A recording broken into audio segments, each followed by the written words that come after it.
Hey everyone, welcome back to another episode of Built in Ohio, the podcast where we're talking with and about technology in the state of Ohio. There's so much going on, and this is a very timely conversation because not only did we rebrand this podcast to Built in Ohio a couple months back, but we are going to launch this week at the Ohio Tech Summit presented by Verizon, the Built in Ohio Ohio X homage t-shirts. And so a bunch of people across the state have probably been wearing the Silicon Heartland ones. These are our next version 2, Built in Ohio, to celebrate and promote everything in technology that's being built and developed right here in the Buckeye State. And so today's conversation, Michael Caralis from Verizon. He is the Vice President, Business Sales and Advanced Solutions and Channel Sales for Verizon Business Group. And Mike, we absolutely love Team Verizon. We get to work with a bunch of your teammates and colleagues in all sorts of different positions and doing a bunch of different stuff, from Mike Beagle to Jessica Cohn and Krista. Really, you have a fantastic team. I just wanted to lead with that because it really is true. You all dive into not just providing excellence in your work, but also building up the Ohio tech community. And for that, we're very grateful. But if you wouldn't mind, tell us a little bit about yourself and your role specifically, and how you get to interact with all these amazing colleagues of yours. Yeah, so thank you for hosting us and inviting me to participate first and foremost. And we're happy to be a sponsor of the event. So we're looking forward to that. But my role specifically is I have 1,200 employees across Verizon, and I have varying responsibilities. So I am responsible for our Fios business, which is really only in the Northeast. You'll see Fios first above my head. So that's our business broadband solution over fiber optics that we sell and deploy. I also have responsibility for what we call the TSO, which is our technical services organization. So these are all our solution architects and engineers that really bring our technology to life for our customers. And then our channel programs and channel partners, where, if you need someone to come in and actually install something, to do some integration between different technologies, we have an ecosystem of partners that do a fantastic job in doing that. So we pull all that together, and we work back with Mike Beagle and the sales teams in Ohio and try to deliver the best customer experience using our technology. Yeah. Well, and again, kudos to a team that has such an amazing relationship, big companies, and, they're all over. Verizon's no exception, where you're operating in all these different states. We'll get to, not to spoil it, but some of your work abroad that you did this past fall with a professional sports league. We'll just leave it at that for the moment. But it's incredible to just see how much you all value, local communities, local connections, delivering amazing technology, but with a company that operates at such a large scale. So, you oversee a lot of people. What's your career path been? Because it sounded like, you're overseeing sales, but then you're also, sounds like you're overseeing and working with a lot of technologists. You mentioned solutions architects and, just that side.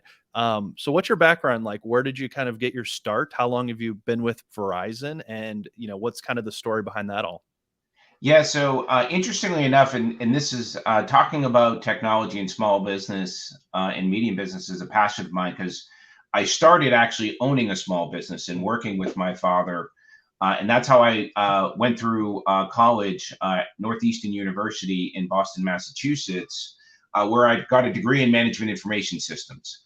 And then from the restaurant business, I transitioned into technology sales. So I've been in technology sales or technology for about 18 years, going on 19 years. And I've done various roles. So at Verizon, I've been here 14 years, and I've had 8 different positions in those 14 years. So I started off frontline sales, and then I wanted to learn more about operations and technology and marketing. So I did a few different roles where I did some product development work and integrations. I've run operations where I was actually a buyer for Verizon, implementing technology across Verizon. And then I've moved back into sales roles, and then into a solution architect leader role where I helped build the TSO. And then just last year, I was promoted to vice president. And it was that kind of well-rounded experience that really helped me have perspective in my career, where I've done operations, I've done technology, I've done marketing, and I've done sales. And I think it uniquely puts me in a position to look differently at the business and what our customers need because of that perspective. Yeah. And in your role specifically, what type of customers are you working with? Because again, really big corporations use Verizon, small businesses, individuals. So what's your kind of focus there? Yeah, so Verizon works with them all. For me particular, I'll go all the way down to, dependable cleaners, a dry cleaning business where I'll sit with a small business owner and talk to them, all the way up to an enterprise Mm. customer.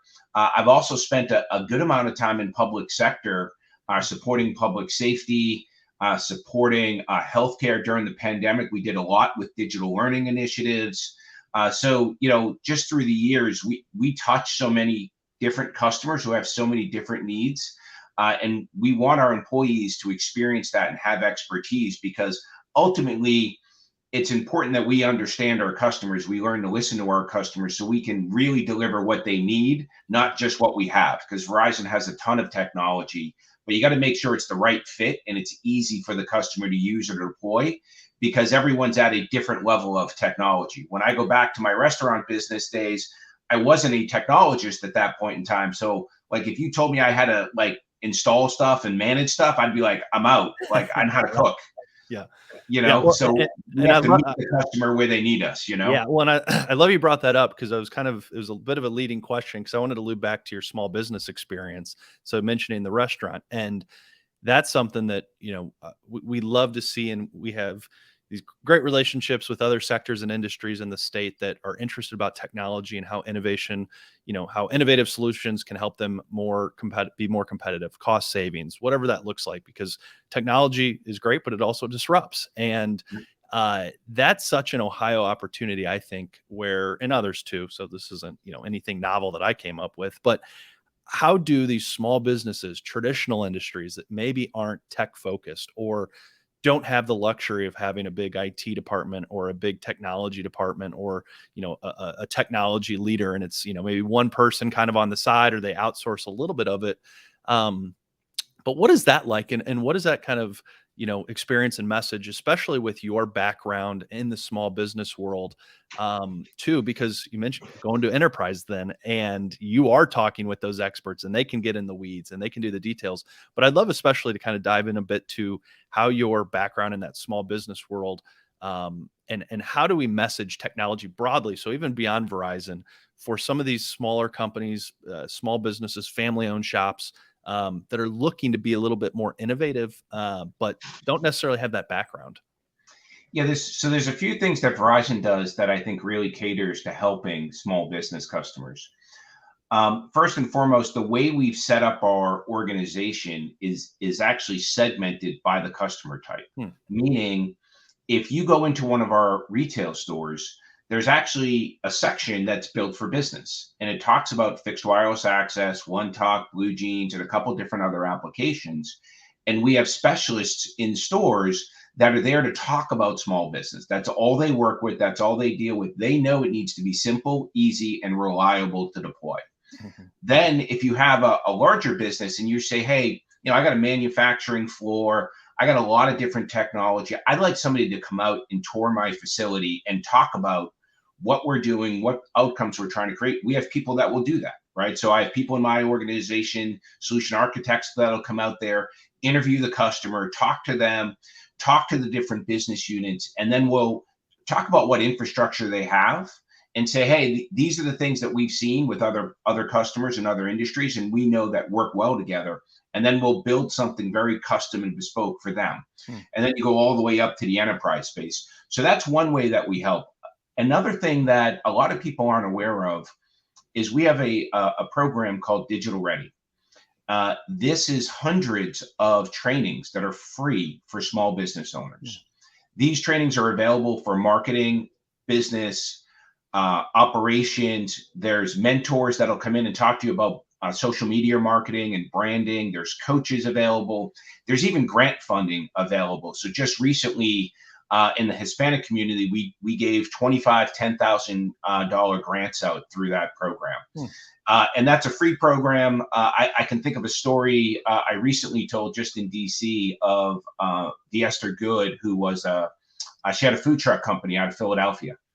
And she, high school graduate, pandemic came and it became difficult. So she invested using our Digital Ready program in some social media marketing training and transitioned her business not only from a food truck into a catering business, and now works in Pennsylvania, New York, New Jersey, and Delaware, and is growing her business, right? And was a grant recipient to help make that transition. So really powerful programs to invest in small business to help those folks that don't have all of the tools or all of the knowledge that are available to them. So it's not to us just about providing technology, but it's how we can help small businesses really thrive.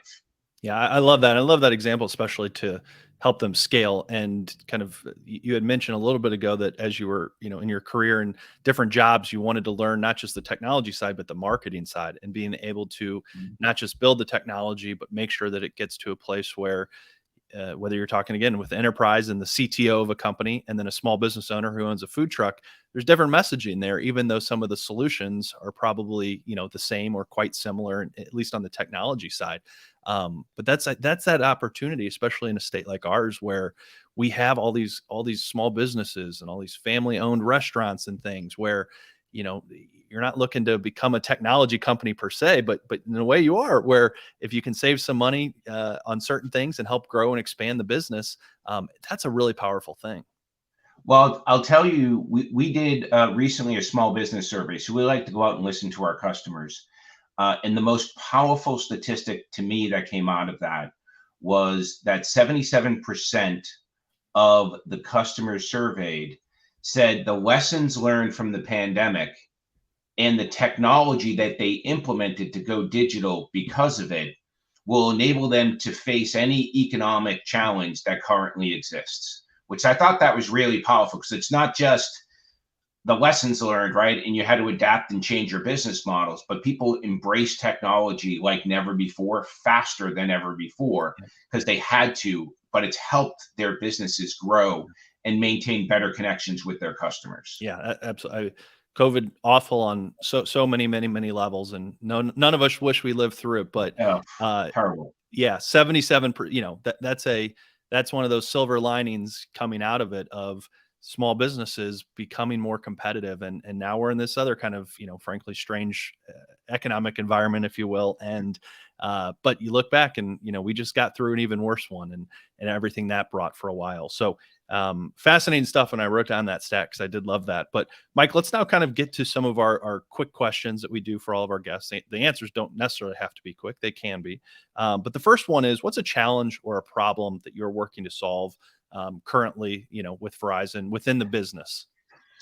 Yeah, I think that when you look at technology as a whole, it continues to evolve and change, right? So we are out helping businesses with I would say, a newer version of wireless technology. So when you think of cellular technology, it's been around for a long time.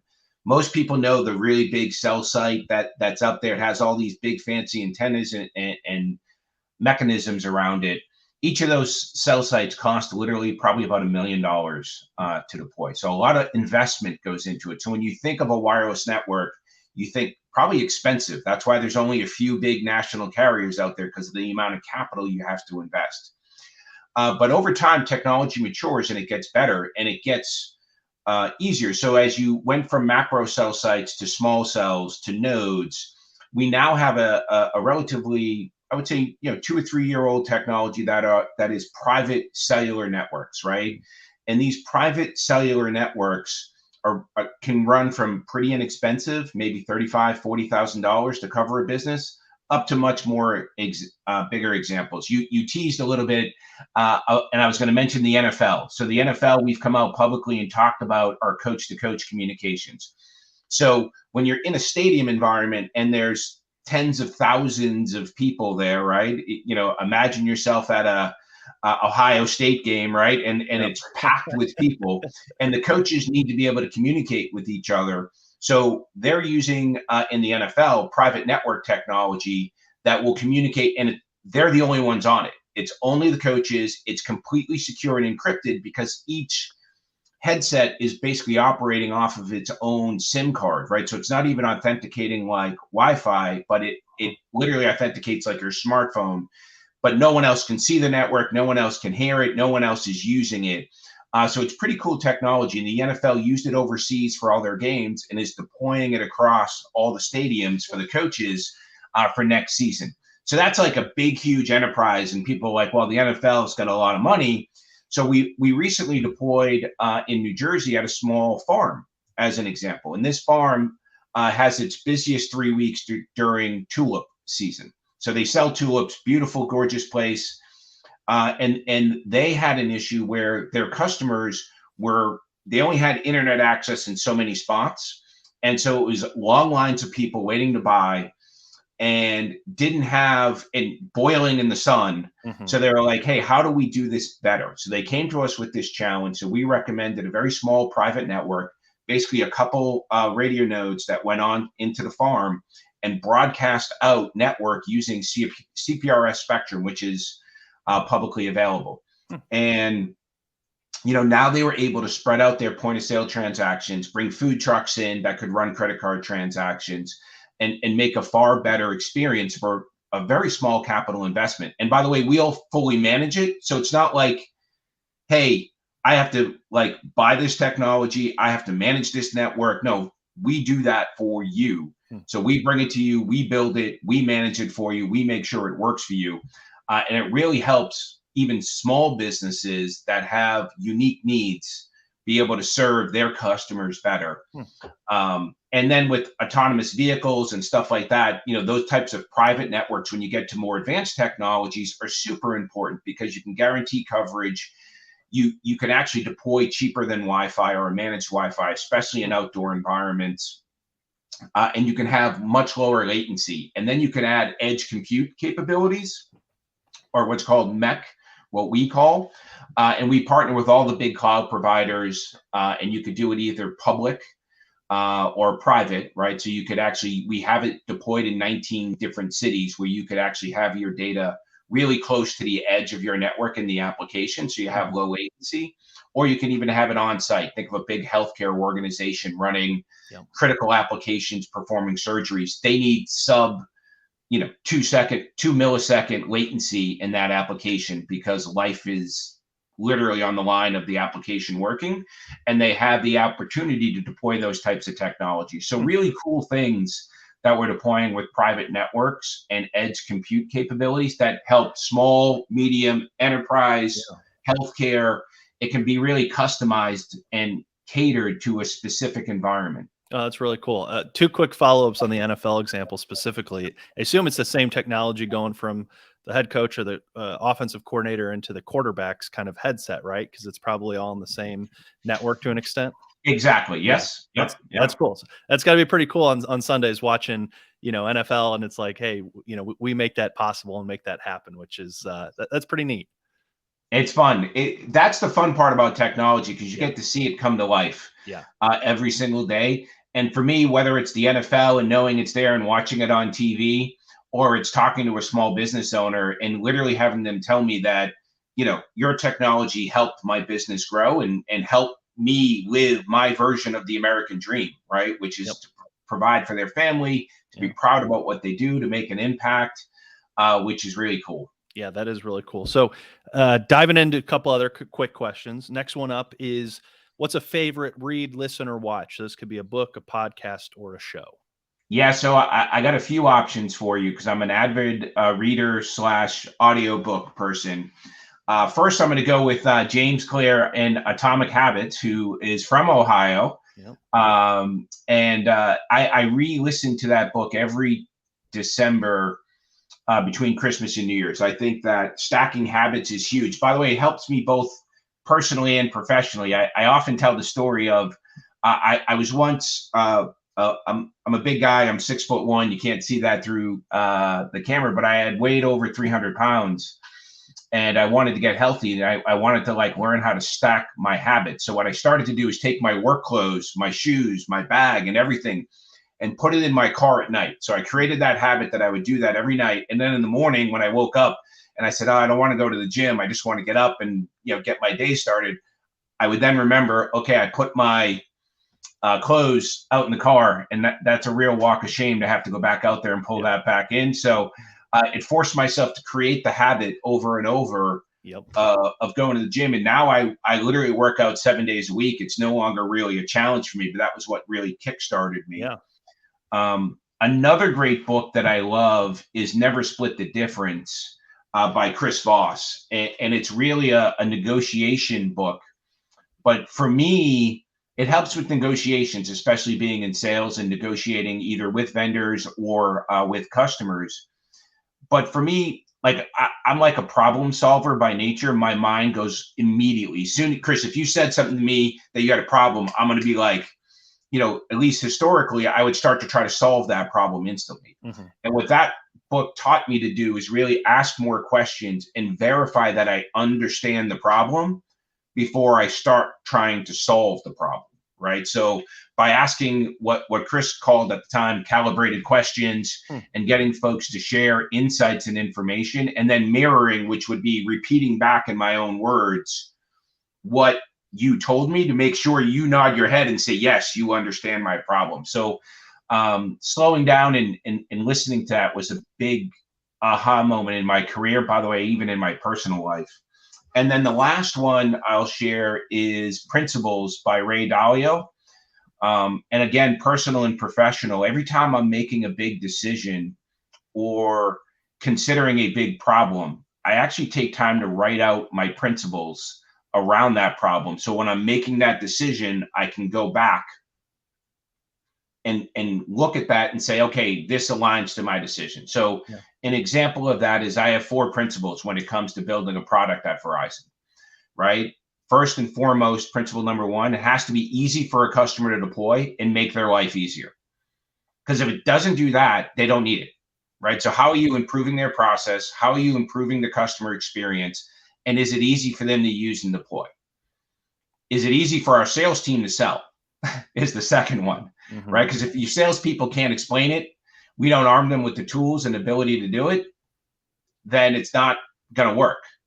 And the third one, which I think is a little bit more controversial, does it actually have good margin, right? And most people will look at something and say, hey, something with good margin, like I don't want you to make a lot of money on this product. I want you to make nothing on that product.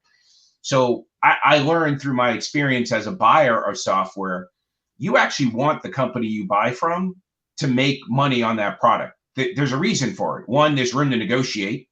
That's always good. 2, they have money to reinvest in that product, and they're going to add more capabilities and roll out more features into that product, right? So, and it's not going to go end of life because it's a successful product for the company. So there's a few different factors that weigh into that.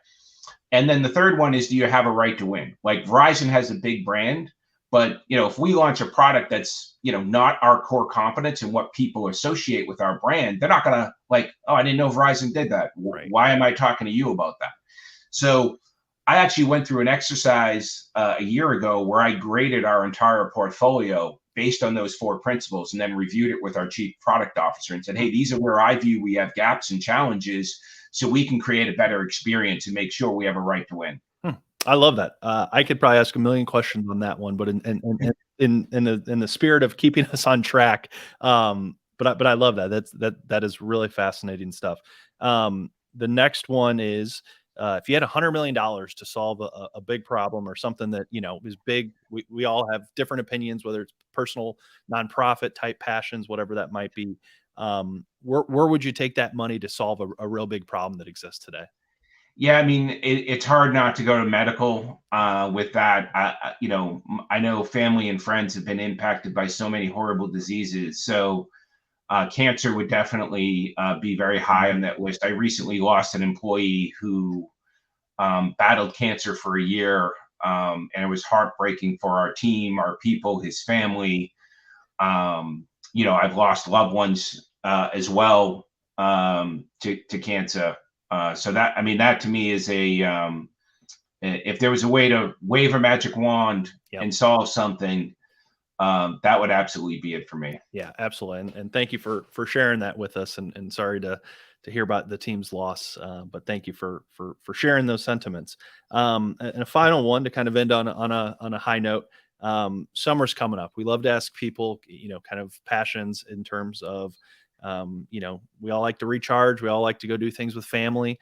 So summer's coming up. Where's a special place for you and yours? Yeah, so every summer we go to a small farm with another family from the town I live in, and we have a lot of fun. It's horseback riding. It's going to get the eggs from the chicken coop in the morning. You're living on a working farm. Hmm. You're milking the cows, and my kids absolutely love it. And then it's all outdoor activities during the day, whether it's dodgeball, and the entire farm sells out, and the same families are there every single year from multiple states. So now, after going there for several years, it's like a reunion of sorts. We're playing board games. It's really a really fun family experience. So that's like one of my summer highlights. And I put the phone away, which I almost never do, and I really just spend time with my kids and family and have fun. So that's definitely a summer favorite for me. That's amazing. We ask a lot of fun questions and hear a lot of fun talk, but like those types are always among the most enjoyable because you get little anecdotes like that and little things that, you just kind of, I've never done anything, but you can kind of, you sense that. And that's creating a memory certainly for kids that, they'll never forget. But Mike, thank you so much for joining us. It's been a fantastic conversation. Again, absolutely love working with Team Verizon. Have the sold out Ohio Tech Summit coming up this Thursday. They're Built in Ohio shirts for our Built in Ohio podcast. So I'll be able to wear a t-shirt now as I do podcasts because it'll be very on brand. But Mike, anything you want to add before we do a final send off? Yeah, I just want to thank everyone and all the Verizon customers out there. Our teams are out working every day to earn your business, your trust that you've put in helping us deliver for you. So thank you so much. And I'm looking forward to Mike Beagle's participation in the event. Awesome. Well, Mike, again, it was a real pleasure to meet you. Love this conversation. Appreciate everyone listening. And if you're on YouTube watching, we'll see a bunch of you at the Ohio Tech Summit, but we'll have a bunch follow up from that, including people across the state will hopefully be able to wear and rock their Built in Ohio t-shirts. We can really celebrate everything that's happening in tech in the Buckeye State. So have a great day, everyone. We will talk to you all next time. Bye-bye.